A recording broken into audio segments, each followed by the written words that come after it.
अस्सलामुअलैकुम। मेरा नाम एस एम फारूक सागरी है। आज मैं आपको एक कहानी सुनाने जा रहा हूँ जिसका उन्वान है तकदीर या तदबीर। बाज़ लोग कहते हैं कि तकदीर कुछ नहीं होती, तदबीर ही सब कुछ होती है। बाज़ लोग कहते हैं नहीं, हर काम तकदीर में लिखा होता है तो उसके मुताबिक होता है। तो इसमें दो दोस्तों में बहस हो गई, वो कहानी आपको सुनाने जा रहा हूँ। साद और सादी दो दोस्त थे, वो बगदाद में रहते थे। एक दिन दोनों में बहस शुरू हो गई कि इंसान की ज़िंदगी में दुख, तकलीफ़, गुर्बत तकदीरी अमूर है या इंसान की अपनी गलतियों से ये सब कुछ होता है। सादी जो एक अमीर आदमी था, इस बात पर बज़िद था कि ये इंसान की अपनी गलतियों से होता है, और साद जो मुतवस्सत तबके से ताल्लुक़ रखता था, उसका कहना था कि ये सब कुछ तकदीर से होता है, इंसान का इसमें कोई दखल नहीं होता। बहस जब तवील हो गई, फिर दोनों ने फैसला किया कि इसका इम्तिहान कर लिया जाए। चुनांचे उन्होंने एक नहायत गरीब आदमी को मुंतखब किया। उसका नाम हसन खवाल था। सादी ने उसको 200 अशरफियाँ दी और कहा कि इस पैसे से अपने कारोबार को बढ़ाए ताकि तुम्हारी गुर्बत दूर हो, और ये भी कह दिया कि ये रकम तुम्हें अल्लाह के वास्ते दे रहे हैं, ये कोई कर्ज नहीं है, अपना कारोबार फैलाओ। हसन खवाल ने सोचा कि पहले थोड़ा सा माल ख़रीद लेते हैं और कुछ मुलाजमे रख लेते हैं, फिर आहिस्ता आहिस्ता और माल ख़रीद लेंगे। इस ख्याल से हसन खवाल ने 190 अशरफियाँ अपनी पगड़ी में रख ली और 10 अशरफियाँ जेब में डालकर बाज़ार की तरफ चल दिया। माल ख़रीदा और घर भेज दिया। फिर गोश्त ख़रीदने के लिए कसाब की दुकान पर जा ठहरा। गोश्त लेकर चला ही था कि एक चील ने झपट्टा मारा। गोश्त तो बच गया, मगर पगड़ी उसके पंजों में फंस गई और चील, पगड़ी और अशरफियाँ लेकर उड़ गई। हसन खवाल को इतनी बड़ी रकम के जाने का बहुत रंज था, लेकिन सबसे ज़्यादा इस बात पर परेशानी थी कि अगर सादी ने आकर दरियाफ्त किया कि तुमने क्या कारोबार शुरू किया, तो उसका क्या जवाब दूंगा। जब घर पहुंचा तो बहुत अफसरदा खातिर था। बीवी ने पूछा तो उसे सारा माजरा बयान कर दिया। बेचारी रोने लगी। हसन खवाल ने उसे समझाया कि ये सब तकदीर की बातें हैं, हमारी किस्मत में गुर्बत लिखी है, तो हज़ारों मिलकर भी हमें अमीर नहीं कर सकते, इसलिए सब्र के सिवा कोई चारा नहीं। चंद रोज़ तबीयत को मलाल रहा, फिर आहिस्ता आहिस्ता वो भी कम हो गया और वो हस्ब साबिक रस्सियाँ बटकर अपनी गुजर करने लगा। एक मुद्दत बाद वही दोनों दोस्त हसन खवाल की दुकान पर आए और हाल चाल पूछा। हसन खवाल ने सारा वाक़या सुना दिया। सादी ने उसकी कहानी को झूठ जाना और कहने लगा कि आज तक कभी किसी ने सुना है कि चील अशरफियों समेत पगड़ी ले जाए। लेकिन साद ने उसे टोका और कहा कि दोस्त, किस्मत इसी का नाम है। सादी ने कहा कि अव्वल तो मुझे इसकी बात पर यकीन नहीं आया, लेकिन अगर ये सच है भी तो भी नुकसान और इत्तफाकात ज़िंदगी का हिस्सा है।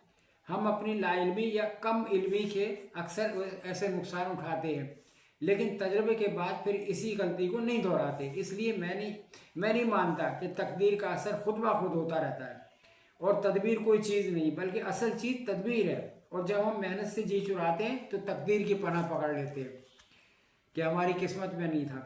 इसके बाद सादी ने फिर से 200 अशरफियाँ उसको दी और ताकीद की कि अब की बार गफलत ना करना और अच्छी तरह इस्तेमाल करना। इसके बाद हसन खवाल घर चला गया। उसी रोज़ इत्तेफाक से उसकी बीवी ने एक अजीज़ के पास उसकी किसी अजीज़ के पास गई हुई थी।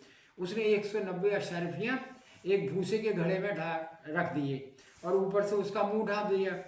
10 अशरफियों से सन खरीदा और काम करने लगा। उसने सोचा मंडी में 2-4 रोज़ में नया सन आने वाला है, वो बाद में ख़रीद लेगा, और दुकान चला गया।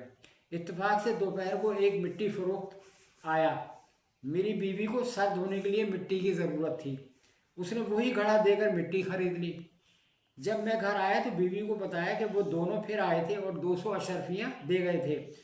वो मैंने फला घड़े में रख दी थी। ये सुनना था कि बीवी सर पकड़ कर रह गई और कहा कि मैंने तो वो घड़ा मिट्टी फ़रोख्त करने वाले को दे दिया और उसके बदले मिट्टी ले ली। तुमने मुझे सुबह क्यों ना बताया।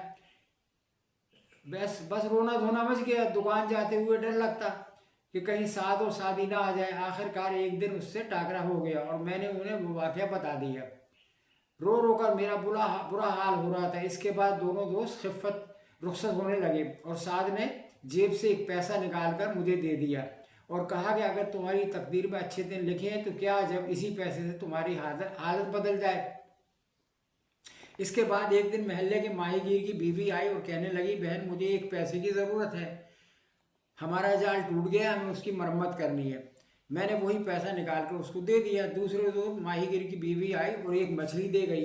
جب مچھلی کو صاف کیا تو اس کے پیٹ سے ایک شیشے کا ٹکڑا نکلا۔ رات کو وہ خوب جگمگاتا، بچے اس سے کھیلتے پھرے، یہاں تک کہ وہ ہمسائے میں ایک یہودن رہتی تھی تو اس نے دیکھ لیا۔ اس نے اپنے شوہر سے ذکر کیا، اس نے کہا جاؤ فوراً جا کے اس کو کسی بھی قیمت پہ خرید لو۔ تو شروع میں تو اس نے 20 اشرفیاں قیمت لگائی کہ 20 اشرفیاں، ان کے کان کھڑے ہو گئے کہ اس کی مطلب کہ یہ بڑی کوئی قیمتی چیز ہے۔ تو وہ نے کہا نہیں جی ہمیں نہیں بیچنے، ہم بس ہمارے کام آئے گا، رات کو چراغ نہیں جلانا پڑے گا، یہ روشنی دے گی۔ تو وہ اس نے جا کے اپنے شوہر کو بتایا کہ وہ تو نہیں تیار۔ پھر انہوں نے کہا نہیں تھوڑے پیسے بڑھا دو، کرتے کرتے وہ ان نے 70-75 ہزار اشرفی تک آ گئے۔ پھر اس نے کہا نہیں ہم نہیں بیچتے، ہم تو 2 لاکھ سے کم میں نہیں بیچیں گے، 2 لاکھ اشرفیاں چاہیے ہمیں۔ انہوں نے کہا نہیں بہرحال وہ 1.5 لاکھ میں سودا ہو گیا۔ انہوں نے اس کو بیچ دیا، یہودی کو بیچ دیا بس، اور یہ امیر ہو گئے، ایک دن میں یہ امیر ہو گئے۔ تو اب وہ ان دونوں دوستوں نے سوچے چلو پوچھ کے آتے ہیں اب اس کا کیا حال ہے، تم نے ایک پیسہ دیا تھا اس سے کچھ رزلٹ ملا۔ تو وہ ادھر آئے تو دکاندار نے بتایا جی وہ تو بہت امیر ہو گیا، ارب پتی ہو گیا ہے، اس نے تو بڑے محل بنا لیے، بڑی کارخانے کھول لیے، اس کا تو بڑا کاروبار چل رہا ہے۔ وہ کہتے یہ کیسے؟ کہتے پتہ نہیں، اس کا گھر کا پتہ معلوم کیا کہاں رہتا ہے؟ انہوں نے کہا فلاں جگہ چلے جا ادھر رہتا ہے۔ یہ دونوں دوست وہاں چلے گئے، گھر آئے تو بڑے اچھی طریقے سے ملا، سلیقے اتفاق سے ملا، ان کو ویلکم کیا، ان کو بلایا، کارپیٹ بچھے ہوئے گھر میں، وہ جگمگا رہا ہے گھر، بٹھایا۔ پھر اس نے کہا کہ سناؤ بھی کیا ہوا ہے۔ اس نے تمام واقعات بتا دیے بغیر شادی کو۔ ہاں یہ سب قسمت کا کرشمہ ہے۔ اور یہ اس نے کہا جی کہ مجھے جو تم نے پیسے دیے تھے نا، مطلب 1 پیسہ، تو میں نے اس کو دے دیا، اس سے میری مچھلی میں سے یہ نکلا تو ہم بھی اس طرح اللہ میں۔ اب وہ باتیں کر رہے تو انہوں نے کہا چلو آج ذرا باغ کی سیر کریں، کیونکہ بڑے بڑے اس میں باغ تھے بھائی، اب تو امیر آدمی ہو گیا۔ باہر چلے گئے باغ میں جا کے دیکھا تو وہ اس کا جو نوکر تھا نا ملازم، یعنی کہ حسن خبال کا، وہ اوپر درخت پہ چڑھا ہوا کوئی گھونسلہ وغیرہ کا دیکھ رہا، اس کو نکال رہا ہے، تو وہ چیل کا گھونسلہ تھا۔ اس نے کھینچا تو وہ چیل کا گھونسلہ نیچے گرا۔ اب یہ دوڑ کے حسن خبال آگے گیا، اس نے دیکھا اس میں پگڑی، اور جب پگڑی کو کھول کے دیکھا تو پورے 190 اشرفیاں اس میں بندھی ہوئی تھی۔ وہ ان کی آنکھوں کے سامنے اللہ میں کرشمہ دکھا دیا کہ دیکھو میں جھوٹ نہیں بول رہا تھا، یہ بندھی ہوئی ہے تمہارے، دیکھ لو اس کو، اچھی تسلی کر لو، یہ 190۔ وہ لوگ پھر بڑے خوش ہوئے، انہوں نے کہا چلو ٹھیک ہے۔ اور اس نے تو بندھی ہوئی تھی، اب اس نے کھولا تو ایسے نکل آئی، تو اس نے خبال نے اللہ کا شکر ادا کیا کہ اللہ پاک نے میری عزت رکھ لی اور یہ سب کو ان لوگ کے سامنے ہوا، اللہ نے مجھے سرخوب کر دیا۔ تو یہ تھی آج کی کہانی۔ یہ الحلویلوی لیلا کی جو میں نے لکھایا تھا نا کیسے شروع، اس کی ایک کہانی جو میں نے لی ہے، منتخب کی ہے، بڑی لمبی ہے، دیکھو بہرحال پسند آئے تو ضرور اپنے لائک کرنا، باقی اور خیر یہ، اللہ حافظ۔